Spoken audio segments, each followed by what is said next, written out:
en Haute-Saône, dans le village de Grès-la-Ville.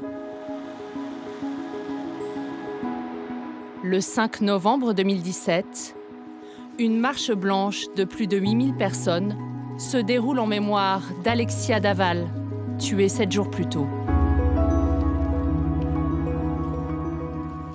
Jonathan Daval, le mari d'Alexia, est en première ligne, épaulé par ses beaux-parents.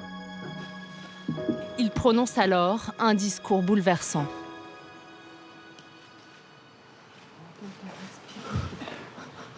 La force de notre couple nous faisait nous dépasser dans nos sorties et dans notre vie commune.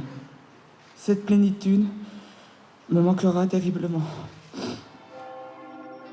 Quelques semaines plus tard, le jeune homme avouera avoir tué Alexia, provoquant la stupeur et l'effroi. Que s'est-il passé? Aujourd'hui, 2 explications, 2 thèses s'affrontent. Pour la mère et les avocats de Jonathan, ce discours d'époux dévasté n'est pas un rôle de composition. Ils affirment qu'il aimait sincèrement Alexia, une femme qu'il juge dominatrice et qu'il l'a tuée par accident suite à une dispute. Nous, ce qu'on veut, c'est que vraiment Jonathan Daval soit appréhendé dans sa plus grande authenticité et que ce couple soit approché de la façon la plus juste sur ce qu'il était réellement. Oui, une femme peut être castratrice. Est-ce qu'on a le droit de le dire? Non, visiblement. Moi, je pense que oui. Jonathan Daval, c'est tout sauf un monstre. C'est tout sauf un monstre. Il aime toujours Alexia. Sa vie, c'était Alexia, donc sa vie est finie. La famille d'Alexia, elle, est persuadée que Jonathan est un manipulateur qui a prémédité le meurtre d'Alexia. C'est Alexia qui a subi 15 coups de poing dans la figure. Il aurait déjà dû arrêter là, si. Mais non, il a continué. Il l'a étranglée. Et il a duré plus de 4 minutes avec ses mains autour de son cou. Donc ce n'est pas un accident, c'était prémédité. Il voulait la tuer. Grâce à des témoignages inédits, nous allons tenter de lever les zones d'ombre qui planent encore sur la mort d'Alexia et sur cet homme aux 2 visages.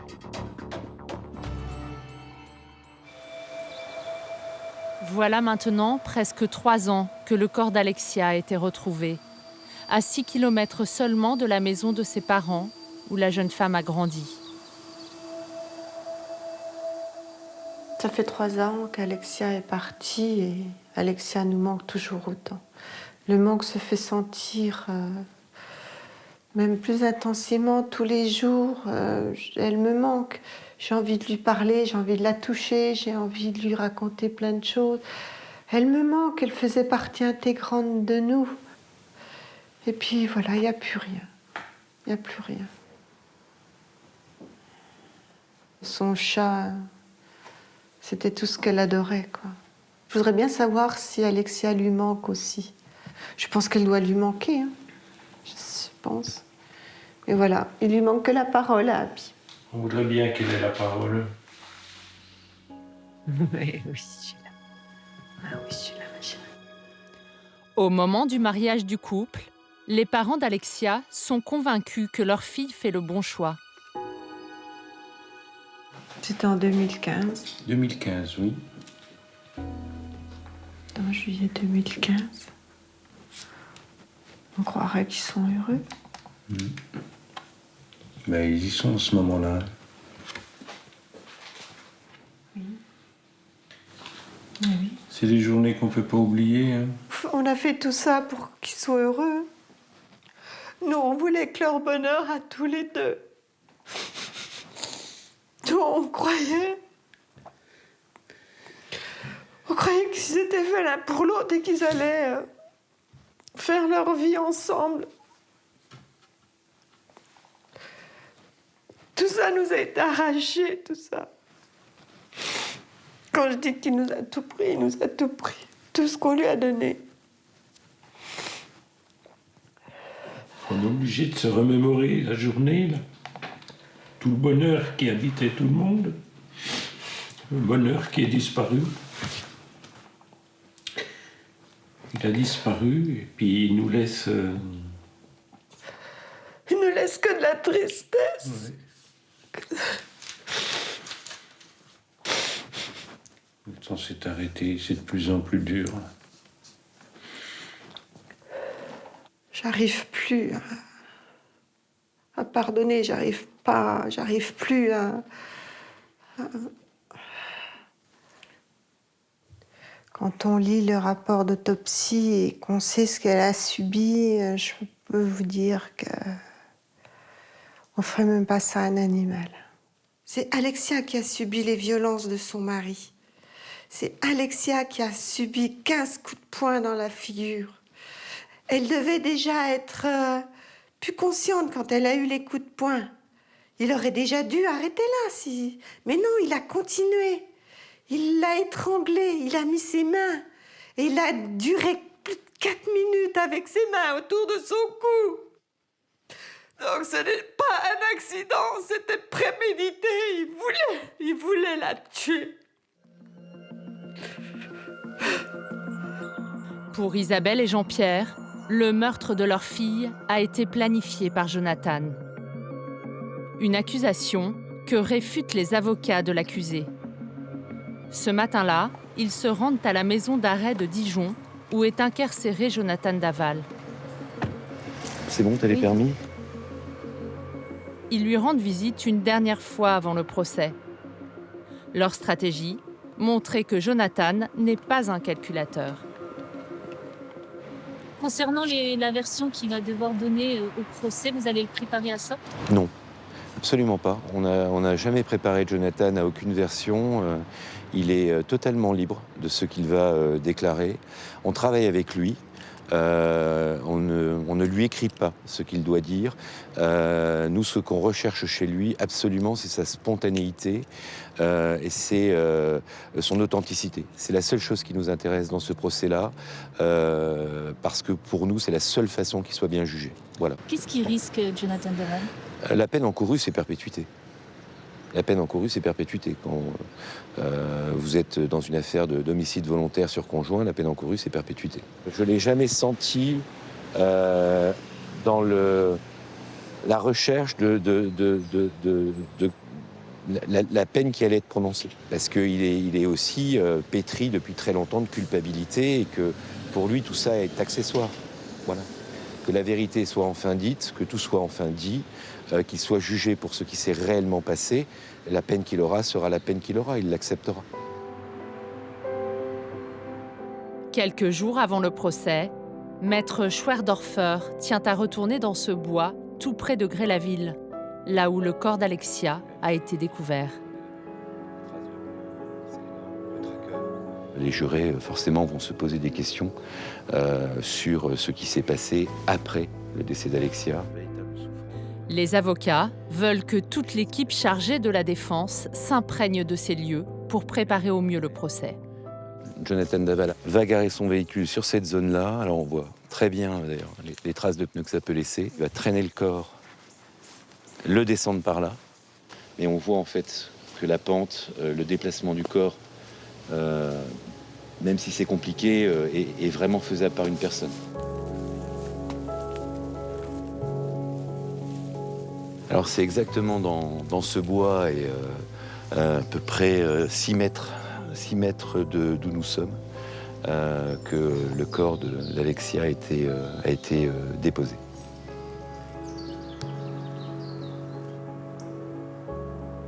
Après avoir tué Alexia, Jonathan aurait mis le feu au corps de la jeune femme. Un acte qu'il a nié pendant 17 mois d'après les enquêteurs.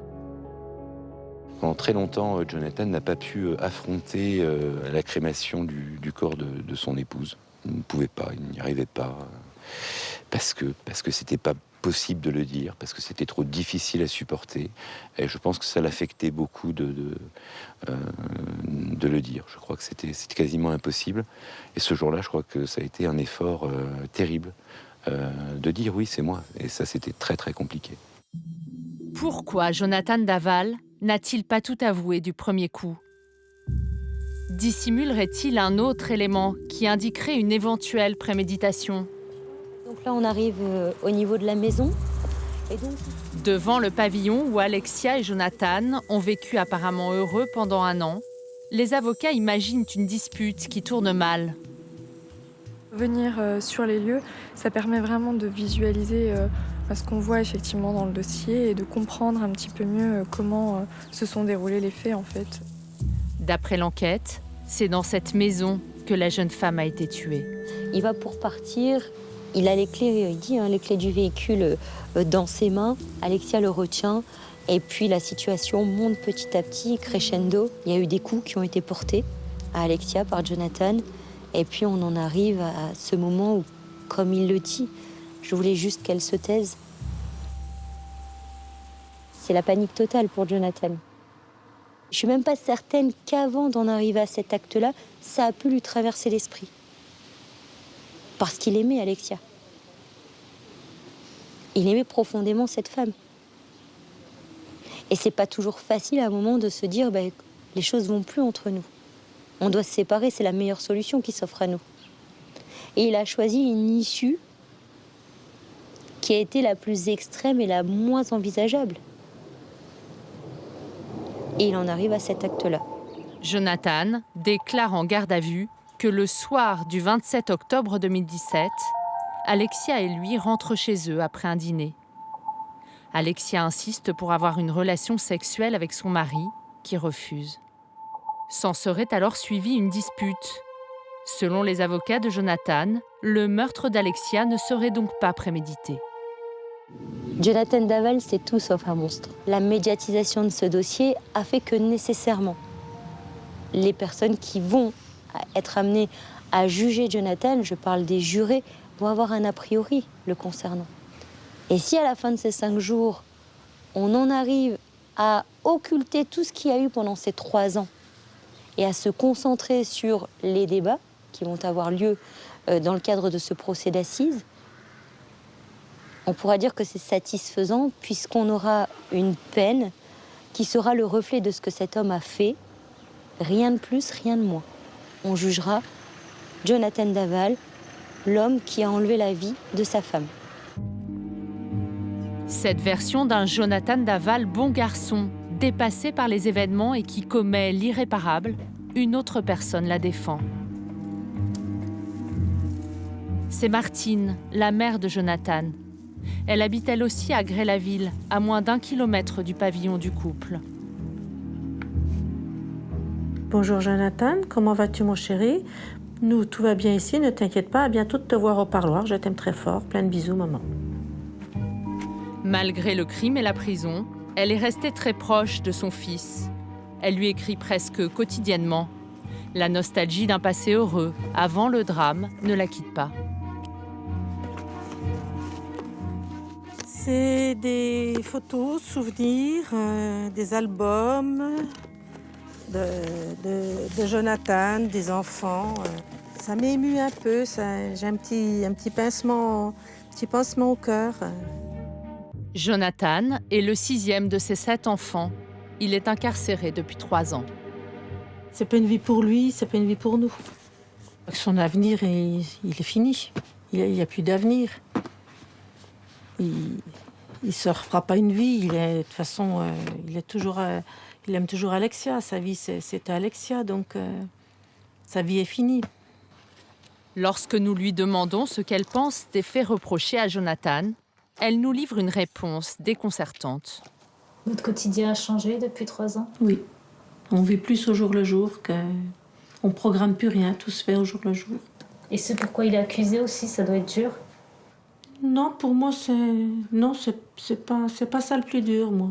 Je sais qu'il a fait quelque chose de grave, qu'il sera puni pour ça. Non, ça va, moi. C'est quoi le plus dur? Le plus dur, c'est quand on peut pas se voir ou se parler. J'ai besoin de le voir. Et je sais qu'il a besoin de nous pour pouvoir tenir. Donc, pour moi, c'est ça le plus dur. Quand vous repensez à toute cette histoire, qu'est-ce que vous dites? C'est du gâchis, oui, ça, oui, c'est dommage. Je dis surtout, souvent, c'est dommage. C'est très dommage. Nous, on a eu énormément de mal Elle est partie, Alexia. Et je vais au cimetière la voir, Alexia. J'emmène des fleurs. C'est dur des deux côtés. Pour la famille d'Alexia, oui, c'est dur. Ils ont perdu leur fille, eux, quand même. C'est sûr. Hein. Perdre un enfant, c'est terrible.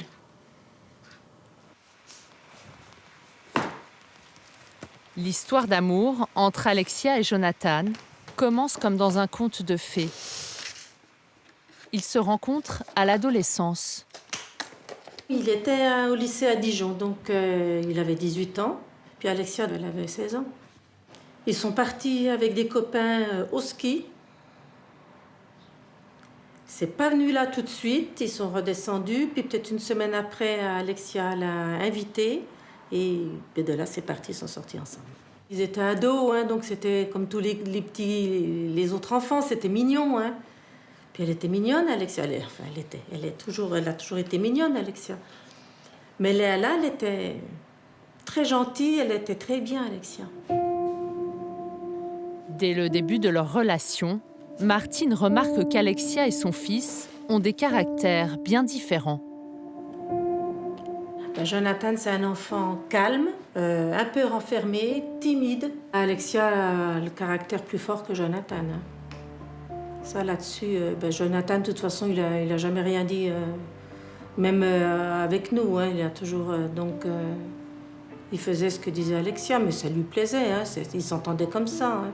Il avait peut-être besoin de ça, de quelqu'un qui a plus de force de caractère. Martine découvre peu à peu que la relation entre les deux époux est loin d'être aussi apaisée qu'il n'y paraît.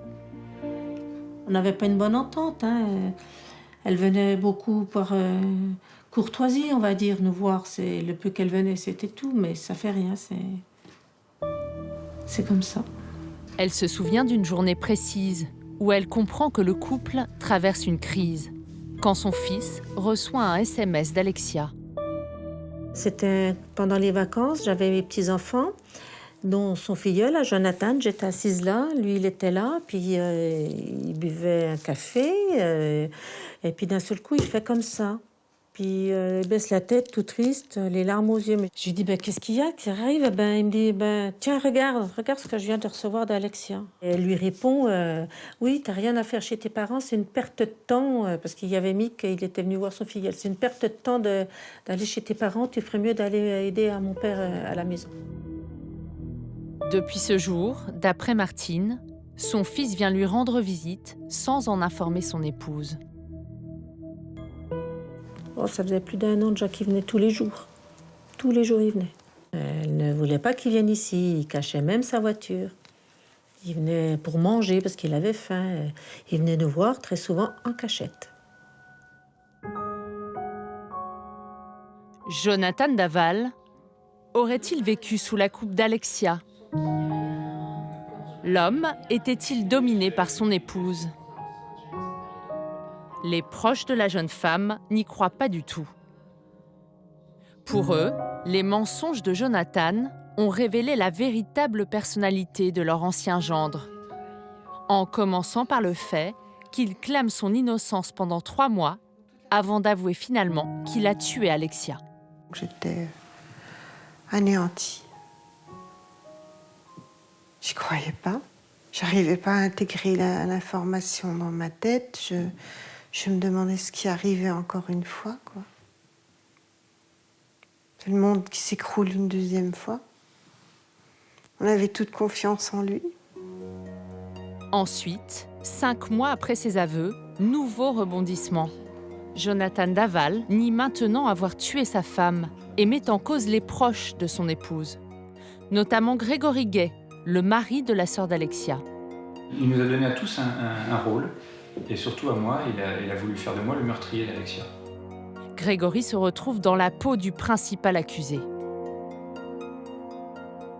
Il va dire au juge qu'on est dans une situation de complot familial où lui, il n'a plus rien fait. Il n'est que spectateur, Jonathan. Mais tout ça, c'est de la torture, vraiment perpétuelle, quoi. Et cette théorie du complot, elle perdure 6 mois. La famille d'Alexia doit affronter les rumeurs et les soupçons. Leurs avocats demandent alors une confrontation avec Jonathan. Le 7 décembre 2018, le face-à-face entre la mère d'Alexia et Jonathan va faire basculer l'affaire. Je rentre dans le bureau du juge. Et en rentrant, je lui dis naturellement « Bonjour Jonathan ». Donc je le regarde bien dans les yeux et après je vais m'asseoir. Et j'avais amené une photo avec moi d'Alexia et de leur chat. Et je demande au juge si je peux me servir de cette photo et la montrer à Jonathan. La photo, quand il l'a eue, je lui donne la photo entre les mains, on sentait qu'avec la photo, il était ébranlé. Et après, il s'est jeté à mes genoux et il a reconnu que c'était lui le seul coupable et qu'il était impardonnable. Voilà. Je l'ai relevé, je l'ai pris dans mes bras. Je n'en pouvais plus, moi, de cette théorie du complot. J'en avais marre qu'on dise que c'était Grégory le coupable et que nous, on avait tous participé à ça. En plus des mensonges de Jonathan, la famille d'Alexia le soupçonne d'avoir eu un comportement trouble vis-à-vis de sa femme peu de temps avant sa mort. Moi, le sujet que j'avais vraiment abordé avec ma sœur, c'était ce désir d'enfant. Parce qu'Alexia s'investissait énormément là-dedans. Mais ce qui me gênait, c'est qu'elle s'y investissait seule.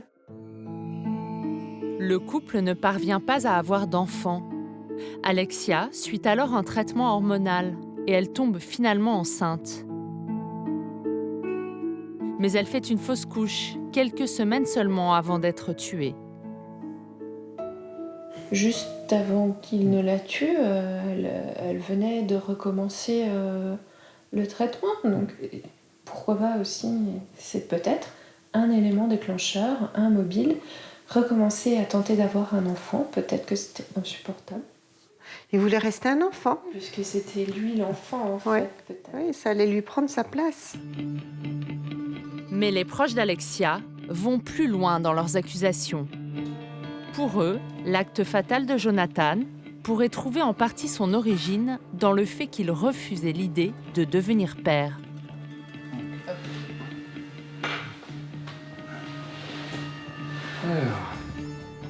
J'utilise les rapports de toxicologie, les différentes expertises qui ont été menées, les différentes auditions. En faisant le mélange de toutes ces informations, on arrive à comprendre qu'il y a un bond assez flagrant de médicaments pendant qu'elle est enceinte.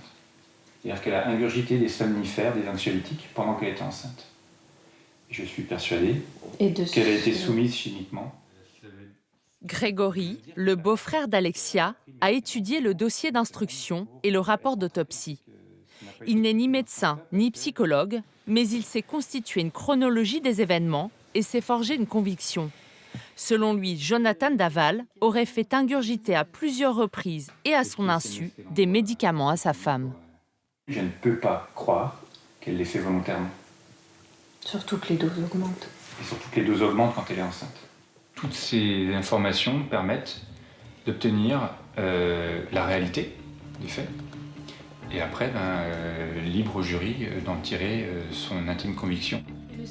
Et pour étayer sa thèse, Grégory s'appuie aussi sur un SMS qu'Alexia a envoyé à sa sœur.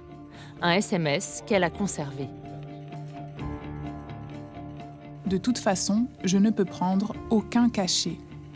Peu avant qu'Alexia ne décède, sa famille remarque également qu'elle est sujette à des pertes de mémoire subites, totalement inhabituelles chez la jeune femme de 29 ans. Je l'avais appelée un soir et elle m'avait répondu d'une voix que je ne connaissais pas, comme si elle n'avait pas toute sa tête au téléphone, d'une voix vraiment comme quelqu'un qui a beaucoup bu, puis qui titube, et puis...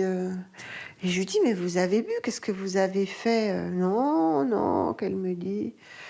Je lui dis, bon, je te laisse tranquille, je te rappellerai demain. Et je la rappelle le lendemain, elle ne s'en souvenait pas. Et à partir de là, moi, ma sœur m'appelle, et c'est la première fois qu'elle me confie que elle a ce qu'elle nomme elle-même des blackouts. Elle a des trous noirs dans sa mémoire. La famille d'Alexia soutient que ces trous de mémoire auraient été provoqués par les médicaments retrouvés dans les analyses toxicologiques, des somnifères et des anxiolytiques. Pour les proches de la jeune femme, il s'agirait des preuves d'une préméditation. Au vu du dossier, il paraît assez clair que depuis longtemps, il pensait à se débarrasser d'elle. Mais voilà, ça serait un non-débat qu'on devra avoir au procès, puis ça, on n'en fera pas l'économie, c'est clair. Tous ces sujets de médicaments, de préméditation sont relativement peu abordés, voire pas du tout dans l'enquête. Et il va falloir qu'on fasse bien diffuser l'information au jury, au juge. Le juge d'instruction a estimé que le dosage des médicaments retrouvés dans le corps d'Alexia après son autopsie est trop faible pour être à l'origine de sa mort. Il n'a donc pas retenu la préméditation. Les clients, ne l'oublient pas, veulent poser un certain nombre de questions. Pourtant, cette hypothèse d'un crime qui ne serait pas accidentel, c'est celle que les avocats de la famille d'Alexia comptent défendre lors du procès aux assises de Vesoul. Vous avez le problème de la préméditation. On croit à la préméditation. On posera des questions. Il faudra qu'il s'explique sur un certain nombre de faits. Reste un certain nombre de points qui sont dans l'ombre. Mais la préméditation n'a pas été retenue par le magistrat instructeur. Cela n'empêche pas de poser des questions. Embarrassantes peut-être. Les avocats de Jonathan Daval n'ont pas souhaité répondre à nos questions devant notre caméra quant à cette éventuelle préméditation. Ils se rangent au point de vue des enquêteurs. Les preuves de l'emprise médicamenteuse ne seraient pas assez solides. C'est évident que ce point-là sera abordé aux assises. Ils ont décidé de préparer la défense de leur client en éclairant différemment la vie du couple. À l'aube du procès, dans le bureau de Randall Schwerdorfer, ils peaufinent leurs arguments. Nous, ce qu'on veut, c'est que vraiment Jonathan Daval soit appréhendé dans sa plus grande authenticité et que ce couple soit approché de la façon la plus juste sur ce qu'il était réellement dans sa construction, dès le départ, dans son mode de fonctionnement et dans sa situation de crise. Oui, une femme peut être castratrice. Est-ce qu'on a le droit de le dire? Non, visiblement. Moi, je pense que oui. J'ai pu dire sur des éléments que j'avais qu'effectivement, Alexia avait une personnalité qui était de nature à écraser Jonathan. Mais je n'ai jamais dit qu'Alexia exerçait des violences sur son mari, qu'elle le battait, que c'était un homme battu. C'est pas du tout ce qu'on a dit. Je pense que ce dossier est beaucoup plus subtil, beaucoup plus complexe que le résumé à cela. Jonathan s'exprimera sur ce qu'il vivait, ça va être au centre des débats. Les jurés pourront se faire leur idée précise de qui est Jonathan Daval, qui est Alexia, les conditions de passage à l'acte. Est-ce que c'est un homicide volontaire? Est-ce que ce sont des violences volontaires ayant entraîné la mort sans intention de la donner? Il y a deux qualifications possibles. C'est les jurés qui apprécieront. La mère de Jonathan, elle, a du mal à imaginer que son fils ait pu planifier le meurtre de son épouse. Jonathan parle d'un accident. Pour eux, c'est pas un accident. Ben oui, je le sais, je l'ai entendu. Qu'est-ce que vous répondez? Qu'est-ce que vous voulez que je réponde à ça? C'est pas moi qui le sais. Je peux pas répondre à ça. Moi, je ne sais rien de tout ça, donc je peux pas répondre à ça. Martine maintient que rien ne prouve que son fils ait fait ingurgiter des médicaments à Alexia à son insu. Elle prenait des médicaments pour avoir un bébé. Elle prenait d'autres médicaments quand elle n'était pas bien. Quel genre de médicaments? Ah ben ça, je sais pas du tout par contre. Des somnifères? J'en ai aucune idée. Des anxiolytiques? Je sais pas, moi je sais pas du tout. Je peux pas vous dire ce qu'elle prenait comme médicament. Tout ça, c'est pour le procès, ça. Il pense que Jonathan a prémédité ce qui s'est passé. On ne sait pas ce qui s'est passé, donc on peut pas parler de rien du tout. Quand la famille d'Alexia soutient que c'est Jonathan qui lui faisait boire des médicaments à son insu. Je peux rien vous dire non plus là-dessus. Je vois pas comment on peut faire boire quelque chose à Alexia à son insu, parce qu'Alexia, elle n'est pas... Non, elle n'est pas comme ça, Alexia. Elle ne laissera pas boire quelque chose qu'elle ne sait pas.